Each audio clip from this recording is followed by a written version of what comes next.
Être heureux. Le but ultime des êtres humains. J'y réfléchis beaucoup et je vais essayer de vous faire part des connaissances que j'ai pu amasser en écoutant des gens beaucoup plus intelligents que moi et en vous parlant de mon expérience personnelle du sujet. D'après ce que j'ai compris, la plupart des gens qui veulent être heureux traitent ce sujet de la manière suivante. Je veux manger un repas tellement bon que je n'aurai plus jamais faim. Je veux dormir tellement bien que je n'aurai plus jamais sommeil. Et je pense personnellement que le bonheur s'apparente beaucoup plus à ces besoins-là qu'à un espèce de stade fini qu'on atteindrait et duquel on ne bougerait plus. On ne peut pas juste remplir un but ou cocher une case, je suis dans le bonheur et c'est fini. Et personnellement, toutes les personnes que je connais qui font une obsession sur le fait de vouloir être heureux, elles ne le sont pas. En ayant pour but d'atteindre le bonheur, on le met à l'extérieur de nous, ce qui crée un espace entre nous et le bonheur, et donc on n'est pas heureux. Si mon but est d'être heureux, ça veut dire que je ne le suis pas actuellement. Ça va vous paraître contre-intuitif, mais si vous voulez être heureux, arrêtez de vouloir être heureux. Personnellement, je trouve de la joie dans le travail que je fais lorsqu'il est aligné avec mes buts profonds. D'ailleurs, un de mes buts actuels, c'est évidemment de faire grossir cette chaîne YouTube. Et comme je sens que je fais un progrès en travaillant dessus, ça m'apporte une forme de joie. Ça m'apporte une forme de joie de l'écrire, la tourner et la monter. D'ailleurs, abonnez-vous, ça m'aidera beaucoup. Un autre de mes buts qui peut vous paraître très superficiel, c'est d'avoir des abdominaux encore plus visibles. Je veux aussi rester en bonne santé, et donc je trouve une forme de joie à me tenir à mon régime carnivore, à aller à la salle de musculation et à jeûner par exemple. En gros, ce que je pense avoir compris, c'est que me tenir à mes objectifs à long terme me rend heureux. Et ce sont des objectifs qui prennent énormément de temps. Je ne suis pas dupe, je sais très bien que les objectifs que j'ai cités sont très longs à obtenir. En effet, on ne peut pas avoir des abdominaux visibles du jour au lendemain, on ne peut pas avoir une chaîne YouTube de 10 000 abonnés du jour au lendemain, on ne peut pas être et rester en bonne santé du jour au lendemain. D'ailleurs, ce qui est intéressant avec être et rester en bonne santé, c'est le mot rester. Parce que rester en bonne santé, c'est un objectif qui n'a jamais de fin. On n'arrive jamais à un moment où on est en tellement bonne santé que on peut redevenir malade, c'est pas grave. Et ça peut en faire un bon objectif qui peut être permanent pendant toute une vie en plus. Et donc par conséquent, ça en fait un objectif incroyable pour être heureux, entre autres. Car il y a une continuité et un progrès permanent à courir après cet objectif-là. Et il découle de tous les petits choix qu'on fait tous les jours pour y parvenir. On peut donc être fier de soi en permanence en poursuivant ce but-là. D'ailleurs, il y a d'autres objectifs comme ça qui n'ont pas de fin. Comme par exemple, le but c'est pas d'être marié ou d'être dans une relation satisfaisante. Le but c'est de rester marié et de rester dans une relation satisfaisante. Le but c'est pas d'avoir un business florissant, c'est de pérenniser un business florissant. Et donc ça ne s'arrête jamais. Le but n'est pas d'être musclé, le but c'est de rester musclé. Notamment en résistant à la tentation du sucre, en se tenant à son régime cétogène ou carnivore, n'est-ce pas? Et pour ma part, rester en bonne santé, ça passe par ne pas être dépendant de médicaments pharmaceutiques. Et j'ai une forme de fierté à me dire que je prends très peu de médicaments. Et je pense que c'est un bon objectif pour être heureux de vouloir arrêter sa dépendance à ces médicaments. Donc redevenir en bonne santé, donc tout le reste. Ce qui est intéressant, c'est que la joie, on la ressent dans le progrès que l'on fait. Et pas par rapport à l'état où on en est. Il y a des gens très riches et malheureux. Il y a des gens qui ont beaucoup de succès et qui se suicident. Donc c'est pas l'état où vous êtes qui va vous apporter le bonheur. C'est le progrès que vous faites par rapport à là où vous en êtes. Et vous pouvez partir de très très bas et être très heureux. Hein. Imaginez quelqu'un qui a eu mal au dos toute sa vie. Si pendant une semaine il a plus mal au dos, ça va lui procurer une joie immense.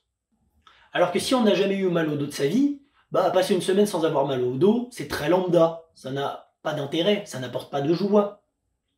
C'est parce qu'il y a un progrès par rapport à la souffrance générée.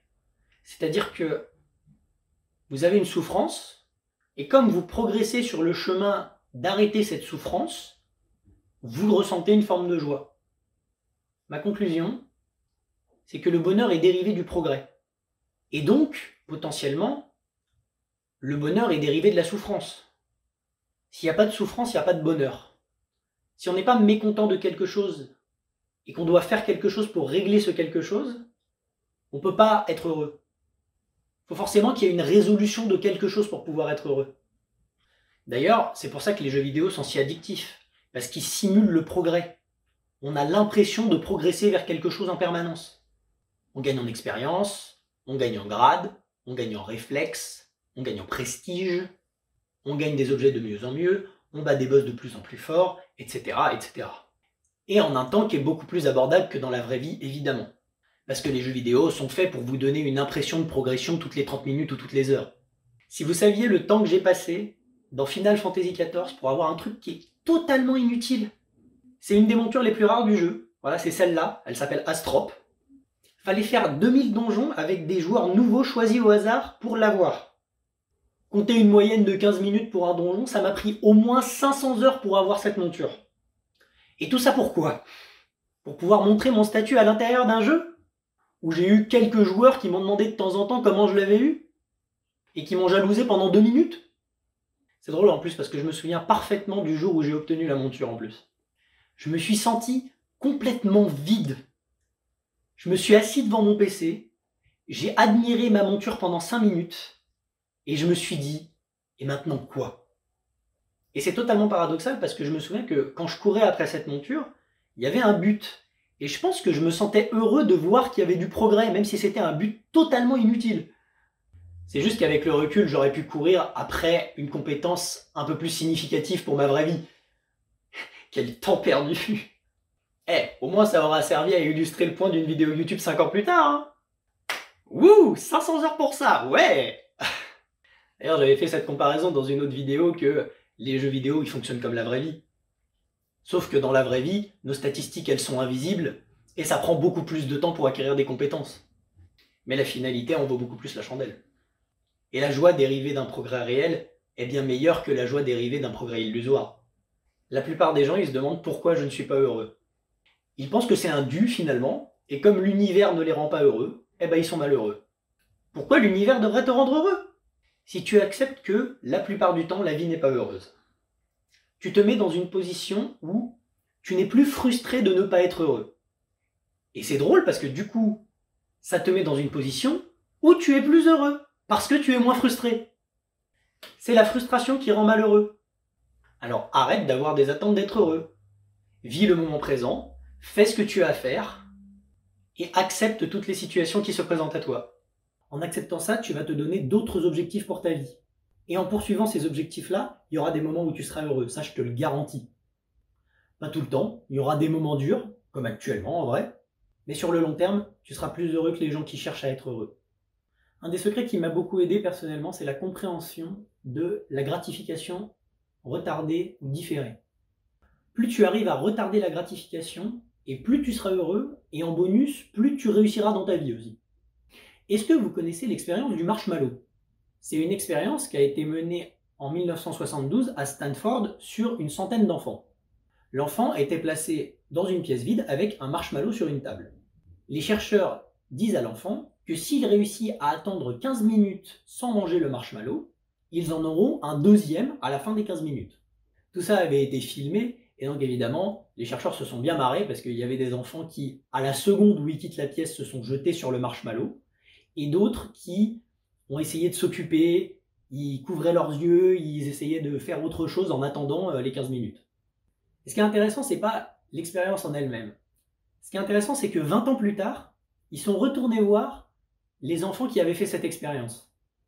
Et ils ont remarqué que les enfants qui avaient été capables d'attendre le deuxième marshmallow étaient dans une meilleure position économique, sociale, physique, et étaient plus heureux que ceux qui n'avaient pas réussi à le faire à l'époque. Prouvant ainsi que les enfants ayant une capacité à retarder la gratification avaient une meilleure vie.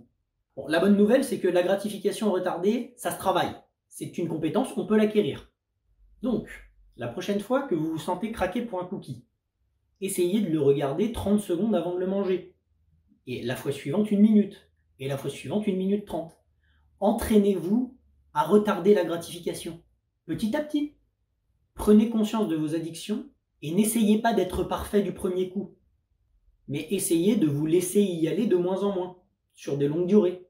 Si pour l'instant vous jouez 10 heures par jour aux jeux vidéo par exemple, comme moi je l'ai été, essayez de diminuer à 9 heures par jour sur une semaine, puis 8 heures par jour sur une semaine, etc.